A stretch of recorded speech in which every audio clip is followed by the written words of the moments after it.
დილამშვიდობისა კიდევ ერთხელ მოგესალმებით და ძალიან საინტერესო თემით ვაგრძელებთ ჩვენს გადაცემას. მე ვფიქრობ, რომ არ არსებობს იმაზე უფრო მნიშვნელოვანი ჯილდო დღეს ნებისმიერ ადამიანისთვის და განსაკუთრებით აღმზრდელისთვის, რომელსაც აქვს სახელწოდება მწვანე. იმიტომ რომ დღეს ყველაზე აქტუალური საკითხი ალბათ არის ჩვენი გარემოს დაცვა, ეკოსისტემის შენარჩუნება და ამაში პირველ ყოვლისა უდიდესია წვლილი და როლი მასწავლებლის, რომელმაც სწორედ ის თაობა უნდა აღზარდოს, რომელმაც ძალიან კარგად უნდა იცოდეს, რომ გაუფრთხილდეს იმ ბუნებას, რომელიც არის მისი საზრდო და მისი გარემო, სადაც ის უნდა იყოს. სამწუხაროდ ძალიან ბევრი თაობა, მათ შორის ჩემი თაობაც, ასეთი სულისკვეთებით არ გაზრდილა და ჩვენ ნაკლებად გვეუბნებოდნენ იმის თაობაზე, რომ უნდა მას შორის ჩვენი მასწავლებლებიც ძალიან საპატივცემულო, მაგრამ მაინც უბრალოდ ტრადიცია არ იყო ასეთი და არ გვეუბნებოდნენ იმის თაობაზე, რომ ბუნება სჭირდება გაფრთხილება. ბუნება სჭირდება მოვლა, იმიტომ რომ შეიძლება დადგეს ძალიან დიდი და სერიოზული კატასტროფა, ეკოლოგიური კატასტროფა. ამას მთელი მსოფლიო დღეს გაფაციცებით ადევნებს თვალს და ძალიან მიხარია, რომ ჩვენი ქვეყანა შეუერთდა სწორედ აი ამ ძალიან მნიშვნელოვან მიმართულებას, მნიშვნელოვან გზას და სწორედ აღმზრდებლებისთვის, განსაკუთრებით სკოლამდელი აღზრდის პერიოდში მყოფი ბავშვებისათვის და ამაღლდებლებისათვის და დაწყებითი კლასების მასწავლებლებისთვის დაწესდა სპეციალური ჯილდო, სპეციალური კონკურსი, რომელსაც ქვია მწვანე ჯილდო, რომელშიც წელს 200-მდე პედაგოგმა მიიღო მონაწილეობა, შორის ეს კონკურსი არსებობს 2018 წლიდან, რაც ძალიან სასიხარულოა და წელს, როგორც გითხარით, გაფართოვდა და 200-მდე მასწავლებელმა აღზრდელმა მიიღო მონაწილეობა. სხვადასხვა ნომინაცია არსებობდა, გამოვლინდა ძალიან ბევრი გამარჯვებული, ეს იყო სამეულები, ათეულები, წლის საუკეთესო ფუსად, საუკეთესო ჯილდოს, როგორც სკოლამდელი აღზრდელის, ასევე დაწყებითი სკოლის მასწავლებლის და ამის თაობაზე ჩვენ გვინდა დღეს შემოგთავაზოთ საუბარი და დიალოგი ჩვენ სტუმრებთან ერთად და მე მათ სიამოვნებით წარმოგიდგენთ. ესენი გახლავენ მარიამ გორგაძე, გარემოს დაცვითი ინფორმაციისა და განათლების ცენტრის დირექტორის მოადგილე და გულნარა ბუაძე, ქუთაისის საბავშვო ბაღის აღზრდელი და გამარჯვებული, როგორც მე ხვდები ამ კონკურსის. მაშ ასე დავიწყოთ, მე გავაკეთე შესავალი, რაც ძალიან მნიშვნელოვანია, მაგრამ მაინც მინდა თქვენ კითხოთ სწორედ იმ მნიშვნელობაზე და აუცილებლობაზე, რამაც განაპირობა, რომ ასეთი კონკურსი ჩატარებული იყო და ესეთი ჯილდოს დაწესებული იყო. დიდი მადლობა მოწვევისთვის, მოგესალმებით, მივესალმებით თქვენს მაყურებელს.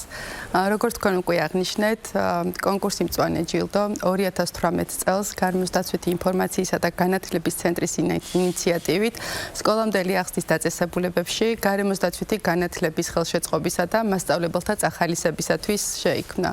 მოგვიანებით უკვე 2022 წელს მას დაემატა სასკოლო კომპონენტი დაწყებითი სკოლების მასწავლებელთათვის და კონკურსის ძირითადი მიზანი ეს არის მოზარდებში, ახალ თაობაში გარემოს დაცვითი განათლების ხელშეწყობა და წახალისება. როგორც თქვენ უკვე აღნიშნეთ, ამ დროისთვის ეკოლოგიურად საკმაოდ რთული ვითარებაა და შესაბამისად, რაც უფრო ადრიანად, ადრეულ ასაკში ვასწავლით ბავშვებს თუ როგორ უნდა მოუფრთხილდეთ ბუნებას, იქნება, რა თქმა უნდა, უფრო გამართლებული. წლევანდელი კონკურსი ძალიან მასშტაბური იყო, როგორც აღნიშნეთ და 200-მდე კონკურსანტმა მიიღო მონაწილეობა. კონკურსი მთელი საქართველოს მასშტაბით ტარდება და მოიცავს, ასე ვთქვათ, როგორც სკოლამდელ, ასევე სასკოლო ასაკსაც. შესაბამისად, დაწყებითი კლასების მასწავლებლებიც იღებენ მონაწილეობას. აი, რას გულისხმობს უკაცრავად ეს კონკურსი? ანუ ჩვენ ვამოწმებთ მათ აქტივობას წელიწადის განმავლობაში თუ აი როგორი პრინციპია, რომელიც ვიცოდეთ? კონკურსი ჩატარდა ორ ეტაპად. პირველ ეტაპზე მოხდა განაცხადების მიღება, ხოლო მეორე ეტაპზე კი პედაგოგებსა და მასწავლებლებს მიეცათ საშუალება წარმოედგინათ მათი ღონისძიებები. რაც შეეხება ჟიურის, თავდაპირველ ეტაპზე თავად ცენტრის თანამშრომლებით იყო დაკომპლექტებული, პირველადი გადარჩევა, ასე ვთქვათ, ჩვენი მხრიდან განხორციელდა, თუმცა მეორე ტურისთვის უკვე შეიქმნა სპეციალური კომისია, რომელიც დაკომპლექტდა შემდეგი უწყებებისა და ორგანიზაციების თანამშრომლებისაგან, როგორც არის განათლების, მეცნიერების და ახალგაზრდების სამინისტრო, ასევე მასწავლებელთა პროფესიული გადამზადების ეროვნული ცენტრი, ბაღების თბილისის საბავშვო ბაღების მართვის სააგენტო, კი ბატონო. ეს იყო ასევე თბილისის ზოოლოგიური პარკის საგანმანათლებლო ცენტრი, არასამთავრობო ორგანიზაცია სენი და არასამთავრობო ორგანიზაცია ეკოხედვა.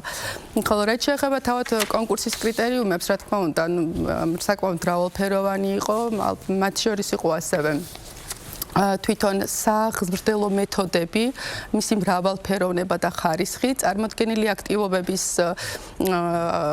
სიახლე და კრეატიულობა, ასევე თვალსაჩინო შედეგები, მოქალაქეთა ჩართულობა, თვითონ საგანმანათლებლო პროცესში და მოქალაქეებზე ზეგავლენა, იყო ასევე კომუნიკაციის უნარი პედაგოგების მხრიდან და რა თქმა უნდა სამომავლო გეგმები. ასე რომ კონკურსი იყო, ასე ვთქვათ, საკმაოდ კონკურენტი უნარიანი, მე ვიტყოდი და დაძაბული და ისეთი ლამაზი ნამუშევრები წარმოადგინეს პედაგოგებმა, რომ ჟიურის ვიცი, რომ ძალიან გაუჭირდა გამარჯვებულის შერჩევა და აი რა წარმოვადგინეთ, ქალბატონო გულინა. აი რა იყო თქვა წელს 2018 წლიდან დაიწყეთ, ხო? როგორც ვიცით, აი წელს განმასხვავებელი რა იყო და ამის შესახებ ვკითხეთ. მოგესალმებით. ჩემთვის ორმაგად პატივია, იმიტომ რომ მწვანე ჯილდოს მფლობელი გავხდი წელს და ასევე თქვენი სტუმარი ვარ. მე დღეს ბედნიერი ვარ, რომ ამ ჯილდოს მფლობელი გავხდი და ვფიქრობ, რომ ჩემს ირგვლივაც ბედნიერია ხალხი, რადგან ჩემს უკან დგას მრავალი ადამიანი, რომელიც მეეხმარებოდა ამ პროექტის განხორციელებაში და ვფიქრობ, რომ ბედნიერ მასწავლებელს არ შეიძლება ყავდეს ბავშვი ცუდ განწყობაზე. ამიტომ მინდა, რომ საქართველოში ბევრი იყოს, ბევრი ბედნიერი მასწავლებელი და ბევრი ბედნიერი მოსწავლე-მათი. ასევე მინდა აღვნიშნო, რომ ეს მადლობა მინდა გადაუხადო განათლების ცენტრს, რადგან მოგვაწოდა წიგნები თვითონ და ეს წიგნები არის არამარტო რესურსი ჩვენთვის, არის გზამკვლევი, რომელშიც ჩაშლილი აქტივობები და გვაძლევს საშუალებას, რომ თავისუფლად გავაკეთოთ აქტივობები. ბავშვები ძალიან მოწადინებული არიან ამ აქტივობების შესრულების დროს და რაც შეეხება ჩემს წარმოდგენილ აქტივობებს, ჩვენ ფართომასშტაბიანი აქტივობები გავაკეთეთ, ჩართული იყო ჩვენთან სოფლის გამგებელი, სოციალური სამსახური, თვითონ ადგილობრივი მოსახლეობა და ძალიან დიდი დახმარება გაგვიწიეს ყველამ აი ნარჩენების შეგროვებაში, მათი გადამუშავება, დახარისხებაში, დიდი წვლილი მიუძღვის მოსახლეობას თვითონ და რა ვიცი და ბავშვები როგორ იყვნენ ჩართულები ამ პროცესში? ბავშვები ხო სკოლამდელი ბავშვები პატარები მე ვიცი ჩემი ახლა ბაღის ასაკის იყო და ამიტომ ეს მაინტერესებს როგორ ჩართეთ ის ამ როგორ ინტერესს როგორ უღვივებთ აი ამ პატარა ბავშვებს იმისათვის რომ მიიღონ ამ აქტივობაში ალბათ თამაშის პრინციპი რა თქმა უნდა თამაშზე დაფუძნებული ახალი კურიკულუმი მიმართულება თავისთავად თამაშით არის სწავლა დღეს და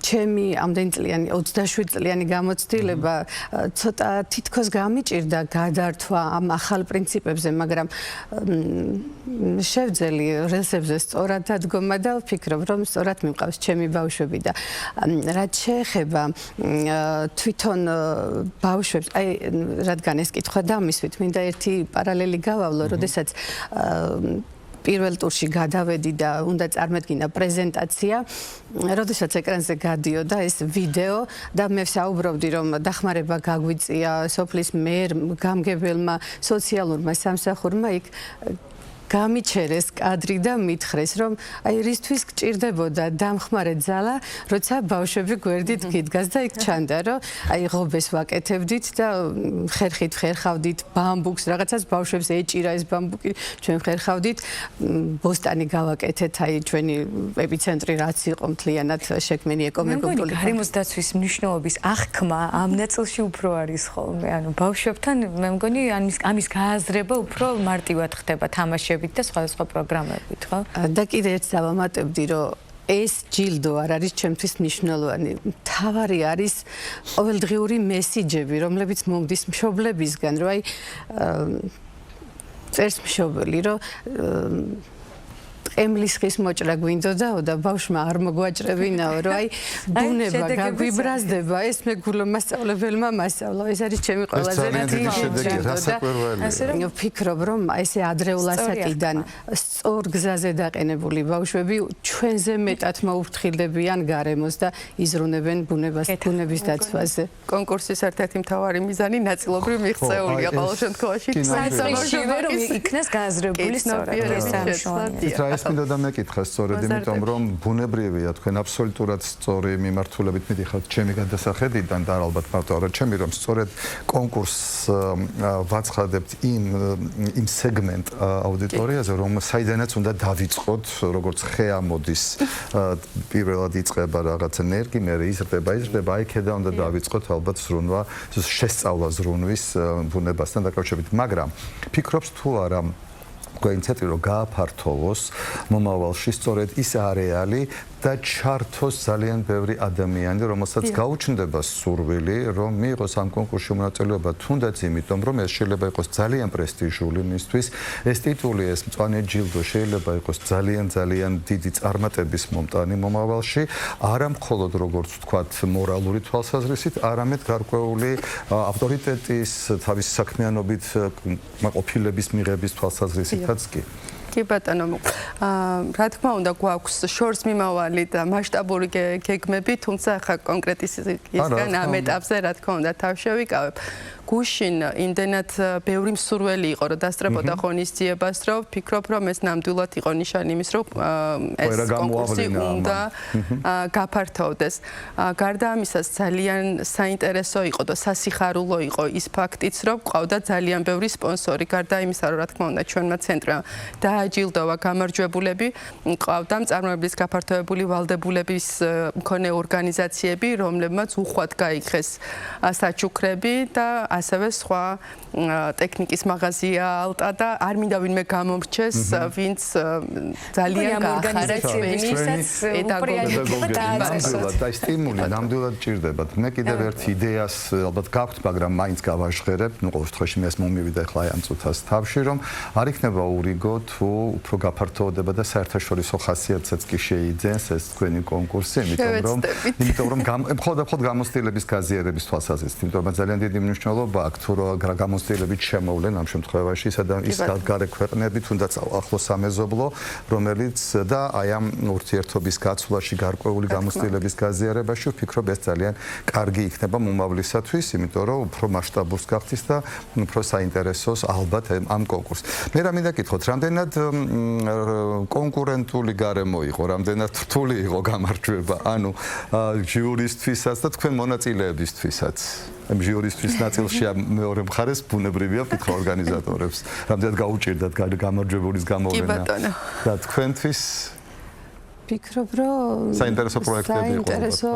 იყო მთლიანად ეს პროექტი და მონაწილეც ბევრი იყო და რომ გითხრათ მოლოდინი პირველი ადგილისა არ მქონდა იმიტომ რომ ბევრი კარგი აქტივობები ვნახე და მადლობთ.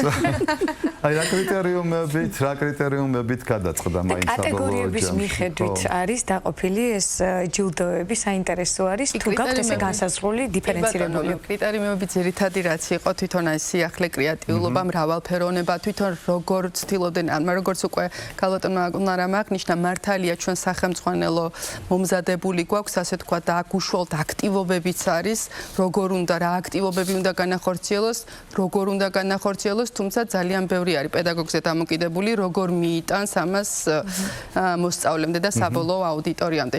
შესაბამისად, ეს მრავალფეროვნება, კრეატიულობა სწორედ იყო ერთ-ერთი კრიტერიუმი და მე გადმოცემის უნარი, რამდენად შესძლო მასწავლებელმა დანიშნულების ადგილამდე მიეტანა, ასე ვთქვათ, ეს მისი იდეა და ქალბატონი გულნარის შემთხვევაში სწორედ ეს შემთხვევა იყო შესაბამისად. ერთი კითხვა ახლა რაც დამება და გასაგებია ის ნაწილი, რომ ვთქვათ, პროექტის დასაწყისში თვითონ შინაარსი პროექტის ფასდება, ალბათ და აქედან გამომდინარე ხდება ხო ეს ჯილდო.